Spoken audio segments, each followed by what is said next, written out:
अस्सलाम वालेकुम, welcome to Learner Academy. I am हिरासतम। आज हमारा लेक्चर नंबर 39 है और हमारा टॉपिक है जॉब डिज़ाइन। प्रीवियस लेक्चर में भी हमने जॉब डिज़ाइन पढ़ा था, आज भी हमारा जो है वो नेक्स्ट चैप्टर भी जॉब डिज़ाइन पे ही है। इसमें हम देखेंगे कि जब हम जॉब डिज़ाइन कर रहे होते हैं तो कुछ फैक्टर्स ऐसे होते हैं जिन्हें हमें कंसिडरेशन में रखना चाहिए ताकि हमारे जो एम्प्लॉयज़ हैं वो सेटिस्फाई फील कर सकते हैं अपनी जॉब से। विलियम कैन ने जो है वो एक डायनामिक और व्यू दिया था, उसने स्टैटिक व्यू और डायनामिक ऑर्गेनाइजेशन इन्वायरमेंट पे दिया था। ऑल थ्योरीज कंसीडर करती हैं कि कांस्टेंट बिहेवियर एम्प्लॉय का in term of their motivation, involvement, job और सेटिस्फेक्शन। लेकिन अब जो है वो ऑब्वियसली चेंज होता रहता है, जैसे नीड्स चेंज होती हैं, परफॉर्मेंस भी जो है वो और एम्प्लॉय का बिहेवियर भी चेंज होता है। 4 फैक्टर्स को हमें ज़रूर देखना चाहिए। सबसे पहले engagement. It may be defined psychological, physical and emotional involvement of people with their job।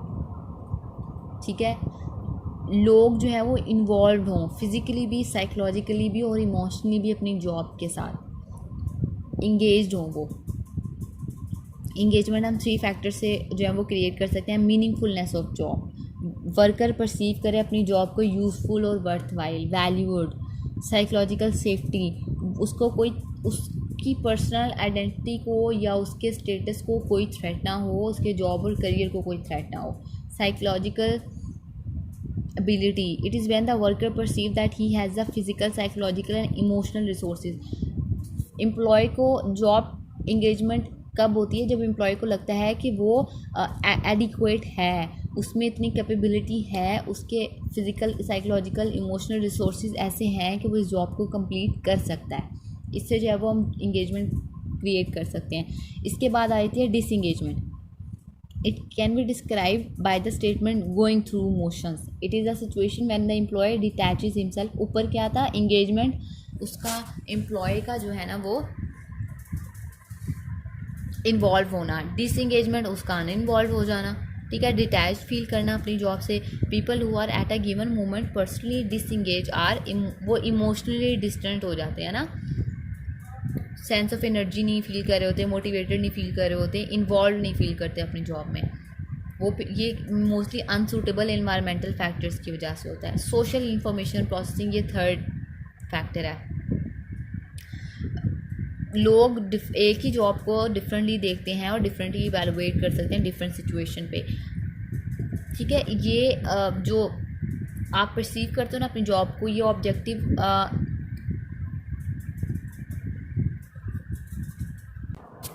वो आपका यूजली डिपेंड कर रहा होता है सोशल इन्फॉर्मेशन पे। सोशल इन्फॉर्मेशन प्रोसेसेस मॉडल भी यही कहता है कि एम्प्लॉय जो अडॉप्ट करते हैं एटीट्यूड और बिहेवियर्स को ना, वो सोशल क्यूज़ के रिस्पॉन्स में करते हैं जो कि उन्हें दूसरों की तरफ से प्रोवाइड किए जाते हैं। वो आपके कोवर्कर्स भी हो सकते हैं, सुपरवाइजर भी हो सकते हैं, फ्रेंड्स, फैमिली मेम्बर्स भी हो सकते हैं। ठीक है, और स्टडीज़ जो हैं वो वैलिडेट भी करती हैं इस मॉडल को। एम्प्लॉय की मोटिवेशन और सेटिस्फेक्शन मैनिपुलेट हो सकती है इन एक्शंस की वजह से जो कोवर्कर और बॉस जो हैं वो दे रहे हैं।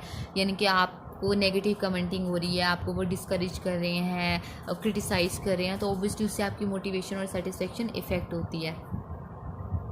ठीक है, तो इसलिए ज़रूरी है कि वो ज़्यादा एम्प्लॉय के परसेप्शन को जो है ना वो मैनेजर्स एम्प्लॉय के परसेप्शन को ज़्यादा अटेंशन दें। ठीक है, और मोर टाइम जो है वो स्पेंड करें कि वो अपने एम्प्लॉय को बताएं कि कितना इंटरेस्टिंग और इम्पॉर्टेंट है उनकी जॉब्स। उसके बाद आया था मोटिवेशन। डेली बेसिस पे जो है वो डिफरेंट लेवल ऑफ मोटिवेशन होती है आपकी, और ये एब्सोल्यूट कंसिस्टेंट बिहेवियर नहीं होता। बहुत सारे फैक्टर्स भी इसमें रोल प्ले कर रहे होते हैं जो आपका मोटिवेशन लेवल चेंज कर देते हैं। तो मोटिवेशन भी वो जो है ना वो बहुत ज़्यादा इंपॉर्टेंट रोल प्ले करती है, बहुत ज़्यादा इंपॉर्टेंट फैक्टर है। ये तमाम फैक्टर्स जो है ना वो मिल के फिर जॉब डिज़ाइन बनाने के लिए इन तमाम फैक्टर्स को जो है वो कंसीडर करना चाहिए। फर्दर अगर हम कंसिडरेशंस देखें तो क्वालिटी ऑफ वर्क लाइफ भी जो है ना वो देखी जानी चाहिए जॉब डिज़ाइन के वक्त। फॉर एग्ज़ाम्पल मैनेजर ज़्यादा अटेंशन पे करते हैं एम्प्लॉय की एम्पावरमेंट पे और पार्टिसिपेशन पे। ठीक है, ऑब्वियसली इससे मोटिवेशन इंक्रीज़ होती है। सर्टनली डिफाइन किया था क्वालिटी ऑफ वर्क लाइफ के degree to which member of a work organization are able to satisfy important personal needs through their experience in organization. यहाँ पे आपकी quality of work life means कि आप कितनी अपनी पर्सनल नीड्स को जो है ना वो सेटिस्फाई कर सकते हो through experience in their organization. Work environment ऐसा हो जो कि आपकी इंडिविजुअल नीड्स को भी सेटिस्फाई करे, आपकी इम्प्रूव करे लाइफ को, ठीक है। इससे क्या होगा कि प्रोडक्टिविटी भी जो है वो इम्प्रूव होगी। ज़ाहिर बात है जब आप अपनी पर्सनल लाइफ में सेटिस्फाई होंगे तो वो आपकी जॉब परफॉर्मेंस को बहुत ज़्यादा इफ़ेक्ट करेगी। सेकेंडली सोशो टेक्निकल डिज़ाइन आ जाता है। The socio technical design refer करता है कि मैनेजर अटेंशन पे करे to creating a balance between social and humanistic elements of the job and the technical mechanical aspects of the job. कि आप balance लेकर आएँ जो सोशल और ह्यूमनिस्टिक एलिमेंट है और जो टेक्निकल एलिमेंट है। इससे मोटिवेशन भी इम्प्रूव होगी और परफॉर्मेंस भी।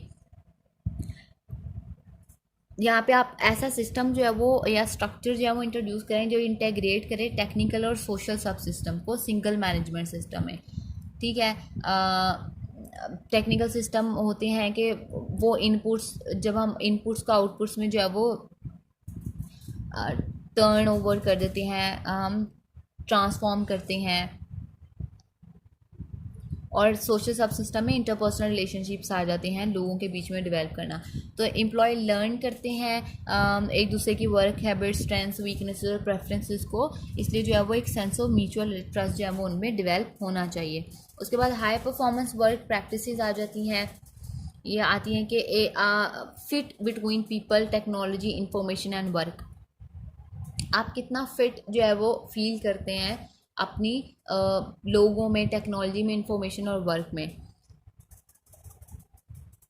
It's a way of thinking about people, work and performance के total organisation culture must be devised highlighting variable including a focus on the organization strategies, systematic organizational design।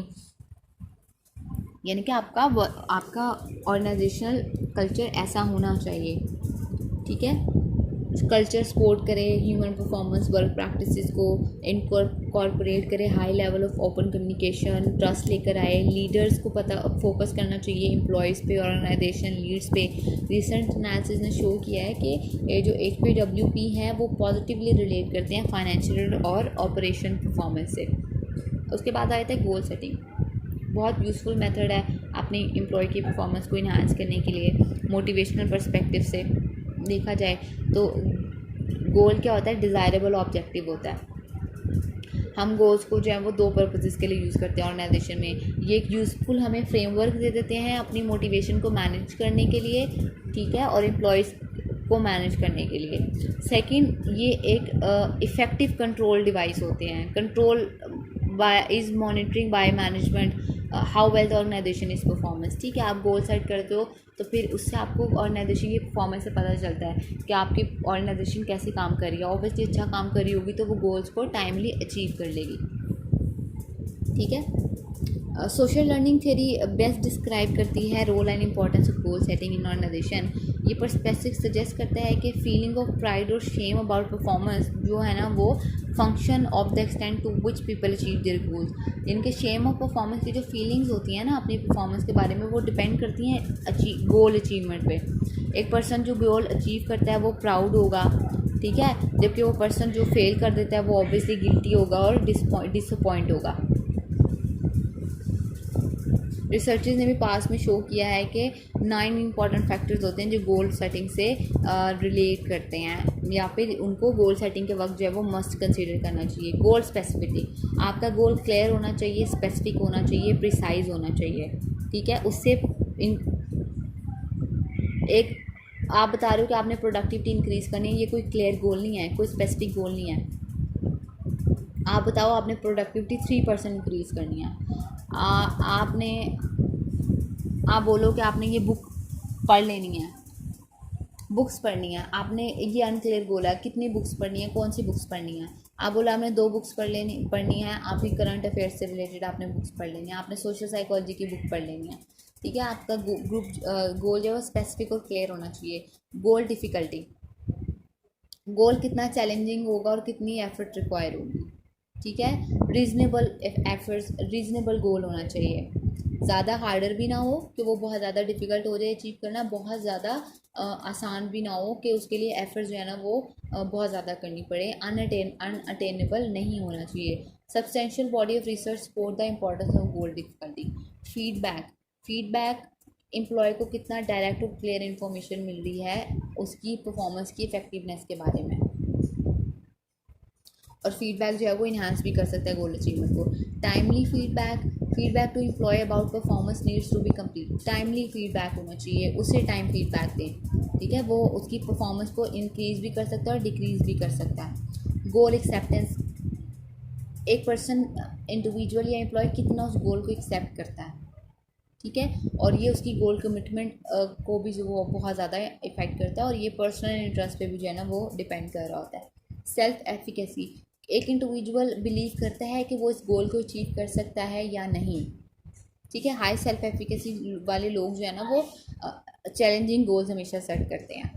Task complexity and quality, जितना complex task होगा और better quality होगी goals की, उतना ज़्यादा chances जो है ना गोल्स अचीव होने के हाई होंगे। Benchmarking, goal setting which compares an organizational function with others, यानी कि आप कंपैरिजन की बेस पे जो है ना वो फिर स्टैंडर्ड सेट करते हो। Management by objectives, management by objectives emphasize करती है गोल सेटिंग पे जो कि टेंजिबल हों, वेरीफाइबल हों और मेजरेबल हों। ये एक न्यू आइडिया नहीं है, एक ओरिजिनली इसको प्रपोज किया था पीटर डकर ने 40 ईयर्स अगो, और उसने कहा था कि ये मोटिवेट करता है लोग, आप लोगों को मोटिवेट करो rather than controlling them. MBO consist करता है 5 स्टेप पे। सेटिंग ओवरऑल ऑब्जेक्टिव्स, आप overall organisational overall objective set करो। स्पेसिफिक ऑब्जेक्टिव्स होने चाहिए ऑर्गेनाइजेशन यूनिट्स के लिए और इंडिविजुअल मेंबर्स के लिए भी। डेवलप करो, उसमें फर्स्ट स्टेप्स होते हैं, 5 स्टेप्स होते हैं ना। डेवलपिंग द ऑर्गेनाइजेशन, ऑर्गेनाइजेशन को डेवलप करो, ठीक है।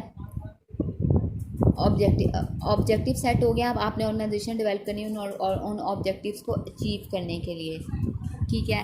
ह्यूमन रिसोर्सेज और फाइनेंशियल रिसोर्सेज को इकट्ठा करना। इंडिविजुअल गोल्स बनाओ, अब हर इंडिविजुअल का गोल होना चाहिए कि उसको किस तरह से आप ऑपरेशनलाइज कर देते हो कॉन्सेप्ट को, ठीक है। इंडिविजुअल लेवल के ऑब्जेक्टिव्स हैं, उन्होंने किस तरह से सक्सीड करना है, ठीक है। पर्सनल परफॉर्मेंस ऑब्जेक्टिव जो है ना वो आप उन्हें दें। उसके बाद पीरियोडिक रिव्यू, आप पीरियोडिक रिव्यू रखें इंडिविजुअल परफॉर्मेंसेस का, ऑर्गेनाइजेशनल परफॉर्मेंस का चेक रखें। आप देखते रहें कि कहाँ पे करेक्ट डेविएशंस आ रही हैं, कहाँ पे जो है वो करेक्ट होना ज़रूरी है, कहाँ पे जो है वो थोड़ी सी मॉडिफिकेशन नीडेड है, कहाँ पे चेंज नीडेड है। फाइनल फीडबैक और अप्रेजल दें, फीडबैक दें, और अगर उन्हें अच्छा काम दिया तो उन्हें अप्रेजल दें, उन्हें उनकी अकम्पलिशमेंट पे सपोर्ट करें, उन्हें और रिव्यू करें और उन्हें रिवॉर्ड करें, ठीक है। उसके बाद आता है इफेक्टिवनेस, इफेक्ट्स एंड हिंड्रेंसेस। कुछ फैक्टर जो हैं वो हिंडर करते हैं गोल सेटिंग को और उनकी अचीवमेंट को। उनमें सबसे पहले आया था साइकोलॉजिकल रेजिस्टेंस, जब एक्सेप्टेबल नहीं होते गोल्स एम्प्लॉयज़ की तरफ से तो वो साइकोलॉजिकली रेजिस्ट करते हैं उन गोल्स को। समटाइम ऐसा भी होता है कि जब वो आपकी पर्सनल इंटरेस्ट या वैल्यूज़ को कॉन्फ्लिक्ट होते हैं आपके गोल्स, तब आप उनको साइकोलॉजिकली जो है वो रेजिस्ट करते हो। Higher goals with lower compensation, आपने गोल्स हायर सेट कर दिए हैं लेकिन आप कंपनसेट नहीं कर रहे, आप इनफ रिसोर्सेज नहीं प्रोवाइड कर रहे, ठीक है, तो वो नेगेटिवली फिर जो है ना वो रिएक्ट करते हैं गोल्स की तरफ। रीस्ट्रक्चरिंग, रीस्ट्रक्चरिंग जब आप ऑर्गेनाइजेशन की बार बार करते हो ना तो वो फिर डीमोड्यूलेटिंग करते हो एम्प्लॉयज़ की, तो वो फिर हिंड्रेंस कॉज करती है गोल अचीवमेंट में। आपकी मोटिवेशन लो हो जाती है, एम्प्लॉयज़ की मोटिवेशन लो हो जाती है, ग्रुप ऑर्गेनाइजेशनल स्ट्रक्चर इफेक्ट हो रहा होता है। डाउन साइजिंग, रिडक्शन आप कर दो ऑर्गेनाइजेशनल वर्कफोर्स में, ठीक है, तो वो भी ग्रुप अचीवमेंट को या गोल अचीवमेंट को जो है वो इफ़ेक्ट करती है। रिलायंस ऑन टेम्प्रेरी वर्कर्स, आपने टेम्प्रेरी वर्कर्स हायर कर रहे हैं, वो फिर जब वो एसोसिएट या बिलोंगिंग नहीं फील करते ऑर्गेनाइजेशन के साथ, ठीक है, उनको होता है कि उन्होंने थोड़े वक्त के लिए काम करना है फिर उन्होंने चले जाना है, वो ऑर्गेनाइजेशनल वो एक रिस्पॉन्सिबिलिटी, सेंस ऑफ रिस्पॉन्सिबिलिटी नहीं आती, एक कोहेसिवनेस की फीलिंग नहीं आती अपनी ऑर्गेनाइजेशन के साथ। उन्हें पता होता है कि उन्होंने काम करना है और वो फिर चले जाएंगे, वो आउटकम्स की परवाह नहीं करते, ठीक है।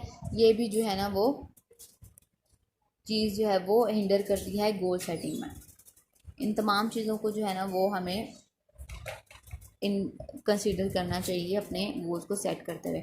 यहाँ पे हमारा चैप्टर कंप्लीट हो गया। नेक्स्ट अब हम इंशाल्लाह नेक्स्ट लेक्चर में करेंगे।